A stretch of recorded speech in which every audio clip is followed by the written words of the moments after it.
My name is Miguel Herrera.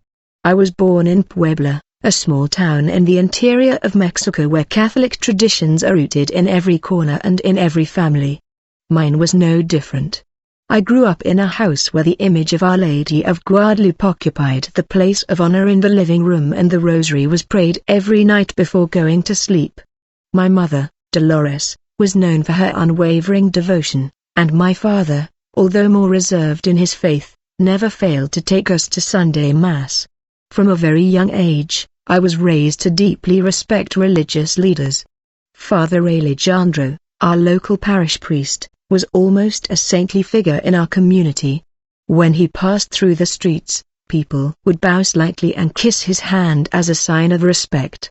I saw him with eyes of admiration and, I confess, with a bit of childish envy for the power this man seemed to have. I studied in Catholic institutions throughout my education.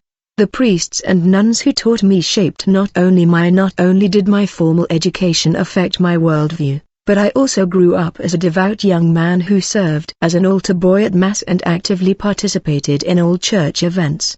I have always been seen as a good man by the community, an honest, helpful worker. I married Carmen at 25, a woman of the same faith, and together we built a simple but dignified life. We had 2 children, Juan and Maria, who were also raised following the same Catholic principles I inherited. Professionally, I worked as an accountant at a local construction company, nothing extraordinary, just an ordinary job that paid the bills and allowed us to live comfortably on the weekends. I dedicated my free time to the church, helping organize religious events and festivities. But do you know what I am most curious about? Despite all this seemingly perfect and devout life, I carried within me a silent questioning that I never had the courage to express out loud, as if something were missing, as if there were a greater truth I couldn't fully see. And have you ever felt like you live a life that seems perfectly aligned on the outside, but inside, there are troubling questions you don't dare ask? Is it normal to feel this way? Do you know that sometimes, it's precisely these silent doubts that prepare us for revelations we would never expect to receive, but I didn't know it yet? I continued with my daily routine, not imagining that fate was about to bring me face to face with a reality that would shake everything I thought I knew about faith, religion, and what really happens after we close our eyes for the last time. On the outside, I was the epitome of a devout Catholic. I religiously attended church, tithed without fail, confessed my sins regularly, and followed all the rituals with dedication. But deep inside, a silent storm had been brewing for years. It all began when I was only 14 years old. I was chosen to help organize the annual feast of Saint Michael, the patron saint of our community. I was excited by the responsibility and eager to impress Father Guillermo, who at the time was seen by me as the embodiment of holiness. One night while we were organizing donations for the church, I saw something I shouldn't have seen. The priest, visibly intoxicated, putting some of the donation money in his personal pocket, was paralyzed and confused when he saw me. He put his finger to his lips, asking for silence, and said, "Michael, sometimes God allows us to take small rewards for our work. That comes between us and Him." Innocently, I accepted that explanation, but at that moment, a seed of doubt was planted. Over the years, other episodes have been added to this one. I saw the regional bishop arrive in luxury cars while preaching about humility. I witnessed how the leaders of our church publicly condemned behaviors that they themselves had practiced in secret.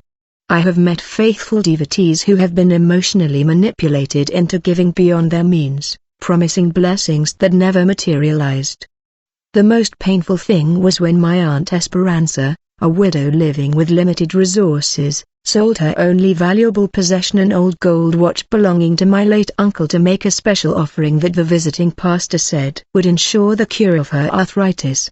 The miracle never happened, and she died 2 years later in even greater pain and without the only item she could have sold to improve her quality of life. These contradictions created a deep conflict within me. On the one hand, my faith in God remained unshaken. On the other hand, A corrosive distrust grew toward those who claimed to represent him on earth. It was like living a double life. Outwardly, the exemplary devotee. Internally, a man full of questions and even anger, I began to suffer from insomnia. I spent sleepless nights trying to reconcile my faith with the hypocrisies I witnessed. I developed a nervous ulcer. My relationship with Carmen was also affected by my 32-year-old relationship, which doctors attributed to chronic stress. She sensed my anguish but didn't understand its depth, interpreting my questions as a loss of faith. The worst of all was the enforced silence in our community. Questioning religious authorities was seen almost as heresy, so I swallowed my indignation. For years, I felt like a hypocrite for continuing to participate in a system that, in many ways, I no longer fully respected. This was my inner prison. I loved God but distrusted his supposed representatives. I desired authentic spirituality but felt trapped in rituals that seemed increasingly empty. I wanted to tell the truth but feared the social and familial repercussions this would bring. I didn't know it then, but this internal conflict was preparing me for the most transformative experience a human being can experience, a journey beyond this world, one that would show me truths no holy book or sermon had ever revealed. It was a Tuesday, October 12th, a date now etched not only in my memory, but also in my soul. The day began like any other. I got up early, had coffee with Carmen, said goodbye to my still sleeping children, and went to work. The sky was cloudy, foreshadowing the storm that was brewing both in the firmament and in my destiny. That afternoon, I received an urgent phone call from my cousin Eduardo. His mother, my dear Aunt Lourdes, who had suffered a stroke and was admitted to a hospital in a nearby city about 170 kilometers away. Without thinking twice, I requested a leave of absence from work and got going. Aunt Lourdes had been like a second mother to me after the premature death of my own mother, and I needed to be by her side. The trip began peacefully despite the light rain that fell. I drove, focused, with the radio off, immersed in thoughts and worries. I prayed intermittently for my aunt, but even in those prayers, I felt a certain distance, as if my words had been lost before reaching heaven. As I continued along the winding road I crossed, the rain intensified dramatically in the mountains. The windshield wipers on my old Chevrolet could barely handle the water accumulating on the windshield. Visibility became almost zero, but I was determined to get to the hospital. It was in that moment of stubbornness that I made a fatal mistake on a particularly sharp curve. I didn't realize it.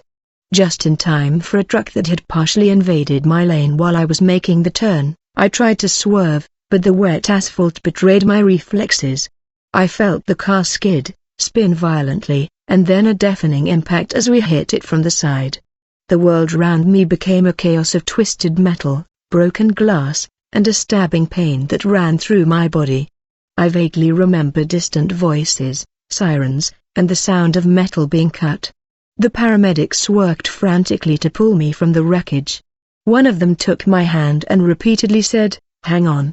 Lord, don't close your eyes." In the rescue helicopter, fluctuating between consciousness and unconsciousness, I had a moment of rare lucidity.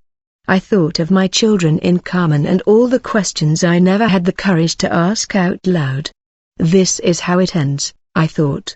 With so many unanswered questions in the hospital, things were rapidly worsening. My organs were failing due to internal bleeding. The doctors shouted technical terms at me as they tried to stabilize me. The last thing I remember before total darkness was Dr. Ramirez's voice. "We're losing him. Start CPR. Now." Have you ever wondered what happens at that precise moment when life seems to leave the body?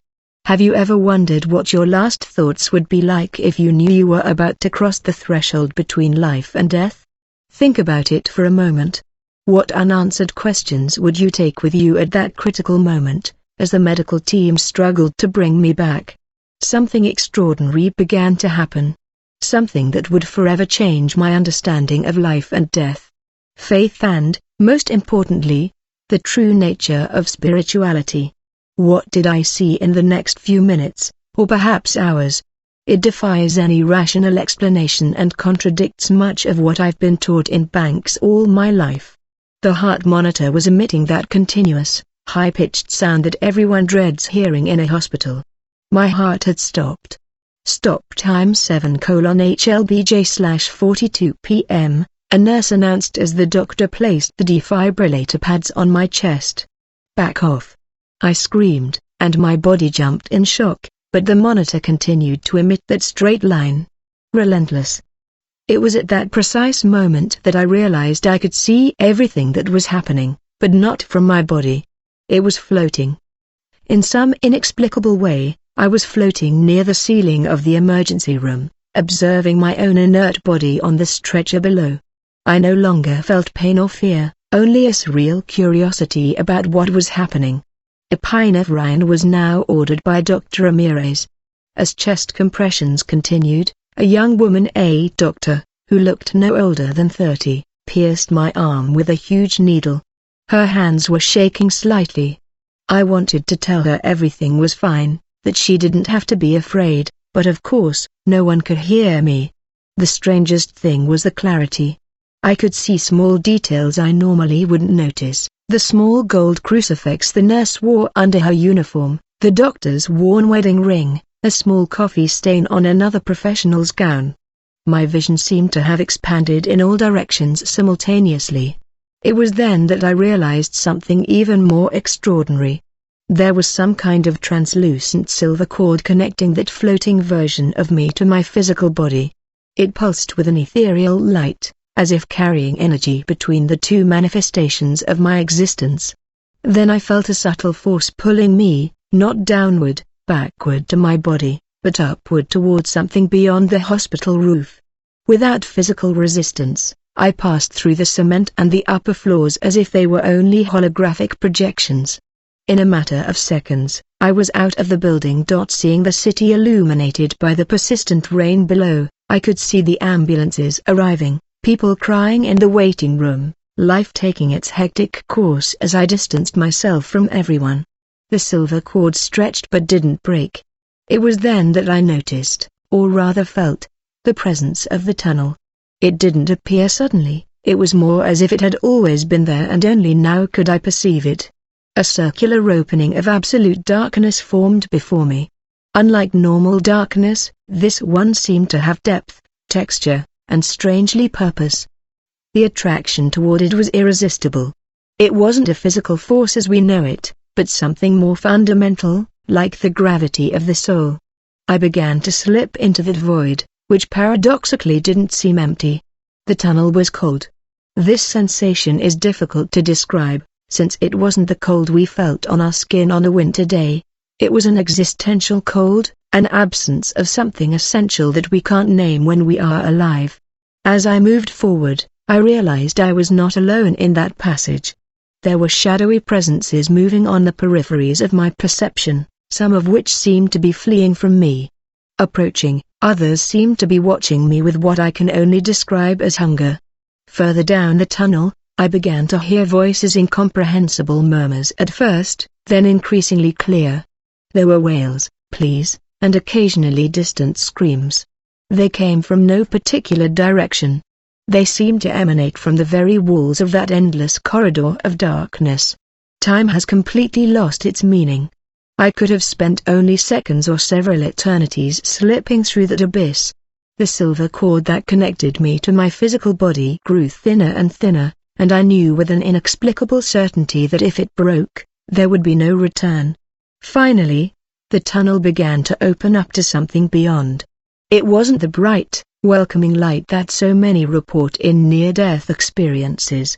What I saw ahead was something entirely different, something that no sermon or religious book had prepared me for. The dark tunnel finally led to a vast amphitheater that seemed to have no end. There was no longer a roof or a sky. Above, only a dark red firmament pierced by silent lightning bolts that briefly illuminated the landscape below. And what a terrifying scene it was, that landscape of desolation where the cracked, barren earth mingled with structures that appeared to have been buildings, now charred and distorted ruins. The air was heavy with a smell impossible to describe with earthly words, a mixture of sulfur, burnt flesh, and something deeper and more repulsive, as if the very concept of corruption had a smell. Breathing that air, if I breathed at all, caused me a feeling of spiritual nausea. It was then that I realized I was not alone. Figures moved in that hellish landscape, some in groups, others isolated. I approached, driven by a curiosity that overcame the growing fear. As I drew closer, the horror of the situation became evident. Tormented souls, each trapped in their own personalized nightmare. And then, in the center of that amphitheater of suffering, I saw something I will never forget, a large circle of figures. Kneeling around a pit of liquid fire, I approached, drawn by a force I couldn't resist. It was then that I recognized them. There were men and women dressed in elaborate religious vestments, ornate stoles, and ceremonial mitres. Red and purple hats, garments I recognized from years of attending churches and watching ceremonies on television. Some carried pastoral staffs in their hands that now resembled red-hot iron bars, impossible to loosen. Among them, I recognized specific faces that made me freeze inside. There was Father Alfonso from my youth, who ran one of the largest pilgrimage shrines in Mexico and lived like a king while preaching humility. At his side was a bishop famous for his television programs who had been secretly involved in financial scandals, and most shockingly, a figure everyone would recognize, dressed in white and gold. A man millions called the Holy Father. Everyone was on their knees, not in prayer, but in eternal agony. Their faces contorted in expressions of indescribable pain as they repeated like a tortured mantra. We knew the truth, and we denied it. We used his name for our own glory. Then a voice echoed, not in my ears, but directly in my conscience. Look at those you have revered above me. The voice was neither accusatory nor vengeful. What made it even more devastating was a voice filled with infinite sadness. A particularly distraught figure caught my attention. It was a pastor I recognized from television broadcasts, famous for his fiery sermons and prosperity theology. He shouted repeatedly. I never really believed it. I used your name to enrich myself, to manipulate simple hearts searching for hope. What was most disturbing was not the presence of fire or any visible physical torture. The true hell they witnessed was the full awareness of their own deception, the hypocrisy, the betrayal of the truth they knew in their hearts. Each of them was forced to confront the true nature of their earthly actions for all eternity, with no possibility of denial or self-justification.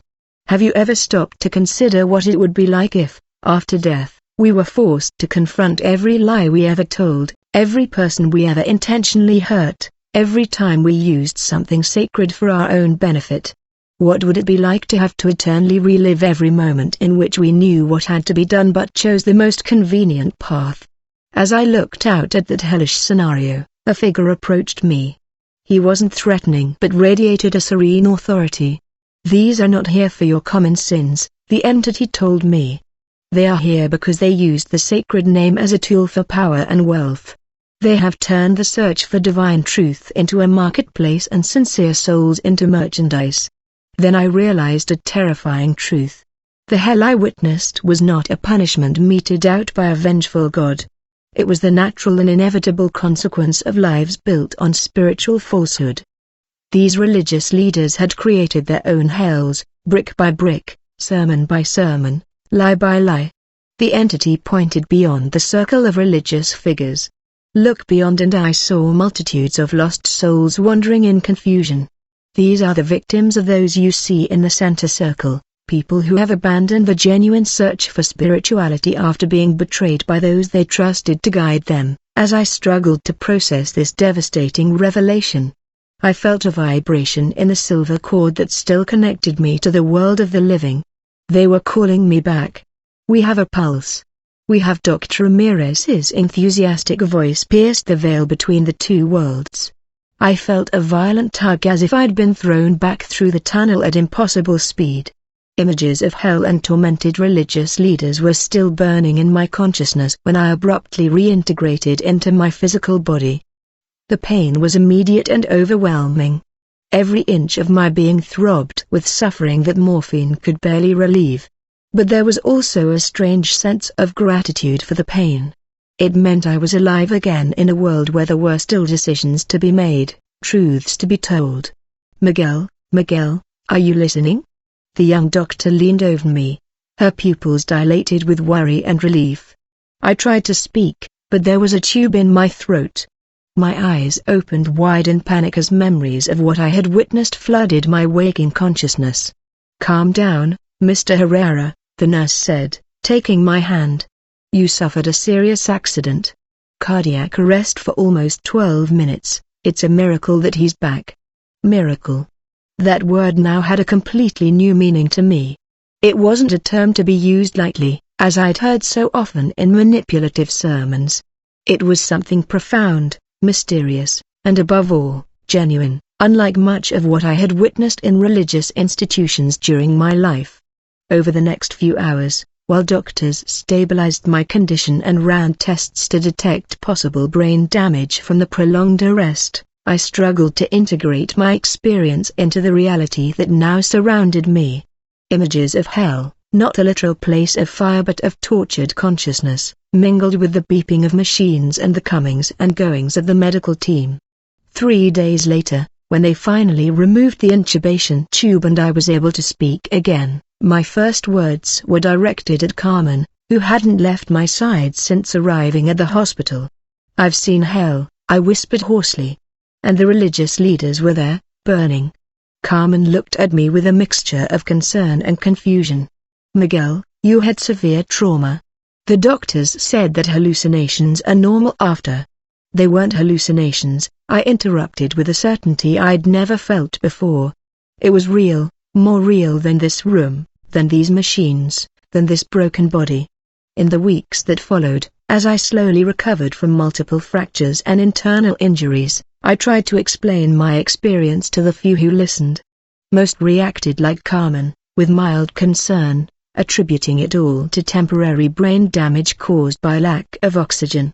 Only the hospital chaplain, Father Thomas, an elderly man with a serene expression, seemed to take my words seriously.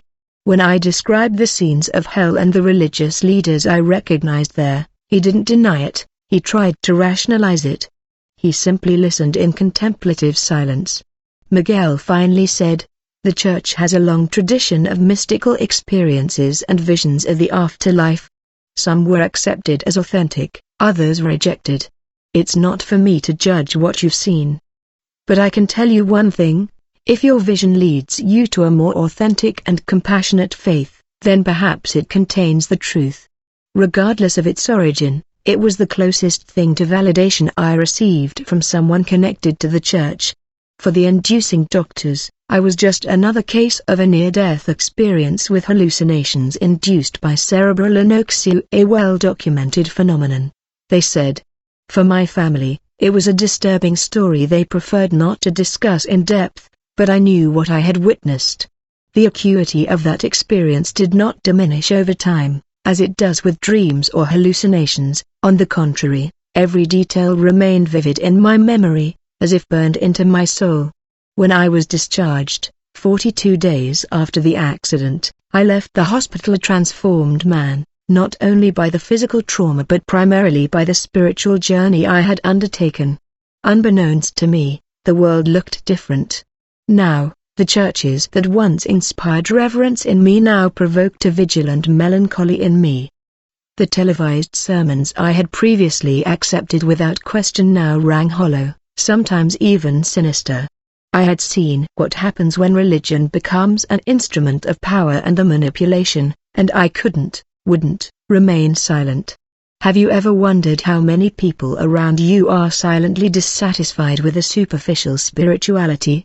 How many people yearn for something deeper, more authentic, but can't find the space to express it? This question became the center of my new mission, not to create a new religion or sect. The world already has too many religions. But to help people reconnect with a genuine spirituality free from the chains of institutionalized religious manipulation. The personal cost was high. Some lifelong friends distanced themselves, fearing that I was possessed or influenced by evil forces. Carmen and I went through difficult times, with threats or separation when she felt I was abandoning our faith. My oldest son, Juan, temporarily distanced himself, influenced by what he heard about me at church. Professionally, I also suffered consequences in a small, traditionally religious community like ours. Being seen as a spiritual rebel meant losing clients and opportunities. My boss, an extremely devout man, finally found reasons to fire me, even though everyone knew the real reason. But for every door that closed, others opened. I found a job at a company where my competence was valued more than my beliefs. Carmen. After much initial resistance, she began to participate in some of our group discussions and, little by little, began to understand my journey. She didn't leave the church entirely but rather developed a more critical view of it.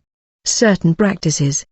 The most surprising thing was when, 2 years after my experience, I received an anonymous letter from a priest in another city. He wrote, "I read about your experience on a blog." His words described exactly the fears that have plagued me for years. I am a servant of God, but I fear that the institution I serve has strayed from its true purpose. His words gave me the courage to begin changing things from within. Then I realized that my testimony was reaching people I would never have imagined, touching lives and consciences in unexpected ways. It wasn't about me or what I had seen in hell. It was about a greater truth that many felt intuitively but few had the courage to confront. 5 years after my near-death experience, my life is unrecognizable compared to my last one. I no longer attend traditional church, but my connection to the divine has never been stronger. I no longer blindly follow religious leaders, but I have never studied spiritual teachings so much. I lost friends, but I gained a community of genuine seekers, and more importantly, I lost my fear, the fear of social judgment, the fear of religious condemnation, the fear of questioning. When you see the true hell, not a place of fire and brimstone, but the torment of conscience confronted with its own falsehoods, you realize that the only real hell is living a life of lies, especially lies about what is most sacred in us. If there is one thing I have learned from my journey to the other side, it is that the divine is far greater, more complex, and more merciful than any human institution has been able to represent. The true relationship with God, or whatever you call this higher power, is intimate, personal, and above all, based on absolute sincerity. The religious leaders I saw suffer in hell were not there for their ordinary human sins. They were not there for moments of weakness or occasional moral failings. These are part of the human condition we all share. They were there because they consciously and deliberately used the sincere faith of others as a tool for personal gain, power, and prestige. The most devastating thing is that many of them didn't even believe the words they preached.